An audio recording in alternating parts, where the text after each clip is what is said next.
Hello friends, കുറച്ച് beef എടുത്തിട്ടുണ്ട്. അത് ചെറിയ പീസസ് ആക്കി എടുത്തിട്ടുണ്ട്. ഞാനിത് വേവുന്നതിന് വേണ്ടി കുക്കറിലോട്ട് ഇട്ട് കൊടുക്കുകയാണ്. 1 സ്പൂൺ ഉപ്പിട്ട് കൊടുക്കാം. ഒരു 1/2 സ്പൂൺ മഞ്ഞൾ പൊടി ഇട്ട് കൊടുക്കാം. 1/2 സ്പൂൺ കുരുമുളക് പൊടി ഇട്ട് കൊടുക്കാം. ഒരു 3/4 സ്പൂൺ കാശ്മീരി ചില്ലി പൗഡർ ഇട്ട് കൊടുക്കാം. അപ്പോൾ ഇതെല്ലാം കൂടെ നല്ലപോലെ ഇളക്കി ഇത് വേകാൻ വേണ്ടി അടച്ചു വെക്കാം. ഒരു 1/2 ഗ്ലാസ് വെള്ളം കൂടെ നമുക്ക് ചേർത്ത് കൊടുക്കാം. ബാക്കി വെള്ളം ബീഫിനകത്തുള്ളതുകൊണ്ട് തനി ഇറങ്ങിക്കൊള്ളും. കുക്കറിലാണ് വെക്കുന്നത്. 1 വിസിൽ കേൾക്കുന്നവരെ നമുക്ക് അടച്ചു വെച്ച് വേവിക്കാം. ബീഫ് എല്ലാം വെന്തിട്ടുണ്ട്. നമുക്കതിനെ ചെറിയ പീസായിട്ട് അരിഞ്ഞെടുക്കാം. ഈ ഒരു നീളത്തിലാണ് ഞാൻ അരിഞ്ഞെടുക്കുന്നത്. ഇങ്ങനെ നമുക്ക് അരിഞ്ഞെടുക്കാം. ഇത്തിരി വെന്ത് പോയിട്ടില്ല, പരുവം വെന്തിട്ടേ ഉള്ളൂ. ഇനി ബാക്കി നമുക്ക് വെളിച്ചെണ്ണയിട്ട് ഫ്രൈ ചെയ്യുമ്പോൾ വേവിച്ചെടുക്കാം. അപ്പോൾ അങ്ങനെ ബാക്കിയിരിക്കുന്ന ബീഫുകളെല്ലാം നമുക്ക് അരിഞ്ഞെടുക്കാം. ഒരു പാത്രത്തിലോട്ട് 1 കപ്പ് മൈദാപ്പൊടി ചേർത്ത് കൊടുക്കാം. 1 സ്പൂൺ അരിപ്പൊടിയും കൂടെ അതിലൂടെ ചേർത്ത് കൊടുക്കാം.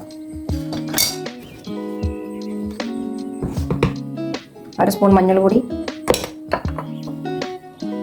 1/2 സ്പൂൺ മുളക് പൊടി,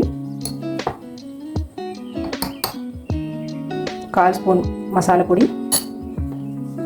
മുളക് പൊടി എല്ലാം നമ്മൾ ചേർത്തിട്ടുള്ളതായതുകൊണ്ട് കുറേശ്ശെ മതിയല്ല. ഒരു 1/2 സ്പൂൺ കുരുമുളക് പൊടി.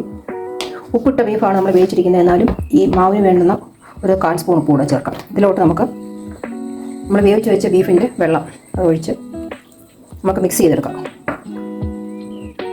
ഇഞ്ചി വെളുത്തുള്ളി പേസ്റ്റ് കൂടെ ഒരു 1/2 സ്പൂൺ നല്ലപോലെ മിക്സ് ചെയ്തെടുക്കാം.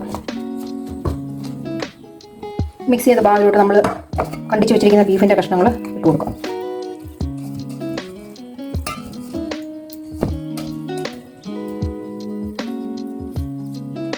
എല്ലാം കൂടെ നല്ലപോലെ നമുക്ക് മിക്സ് ചെയ്തെടുക്കാം. ബീഫ് ഒത്തിരി ഇട്ട് ഇളക്കി പൊട്ടിപ്പോകാൻ പാടില്ല, മുറിഞ്ഞു പോകും. നമുക്കിത് 10 മിനിറ്റ് കൂടി ഇങ്ങനെ റെസ്റ്റ് ചെയ്യാൻ വെക്കാം.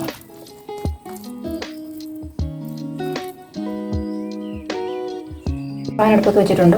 നമുക്ക് വെളിച്ചെണ്ണ ചൂടായിട്ടുണ്ട്. അതിലേക്ക് ഓരോന്നായിട്ട് ഇട്ട് കൊടുക്കാം.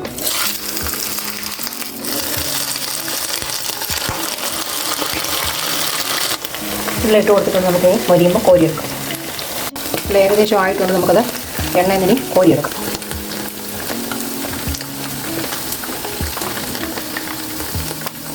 നാല് മുളക് നമുക്ക് കീറി ഇട്ട് കൊടുക്കാം.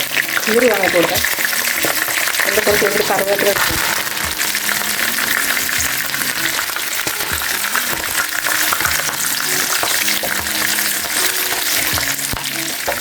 മൂത്ത് വരുന്ന കോരിയെടുക്കാം. ഇതാണ് നമ്മുടെ സ്വാദിഷ്ടമായ ബീഫ് ചില്ലി. എല്ലാവരും ഇത് ട്രൈ ചെയ്ത് നോക്കണം. എൻ്റെ ഈ ചാനൽ ആദ്യമായിട്ടാണ് കാണുന്നതെങ്കിൽ സബ്സ്ക്രൈബ് ചെയ്യണം, ലൈക്ക് ചെയ്യണം, ഷെയർ ചെയ്യണം. താങ്ക്